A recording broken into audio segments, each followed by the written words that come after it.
C'est l'histoire de 3 jeunes mecs démaguettes qui, après avoir subi une bavure policière, décident d'organiser une marche non violente. De partir de Marseille, de faire une marche à travers la France pour sensibiliser les gens. Et ils vont se retrouver à la fin 100 000 personnes à Paris. C'est une histoire vraie, c'est l'histoire de la marche pour l'égalité contre le racisme. Outre le fait qu'il y avait un hommage justement à ces marcheurs oubliés, ce qui m'a plu, c'était le potentiel cinématographique.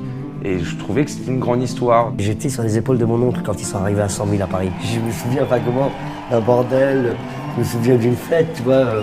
Et longtemps après, mon oncle m'a raconté et quand on me l'a proposé, j'ai tout de suite dit oui, j'ai pas réfléchi. Je salue la France de toutes les couleurs.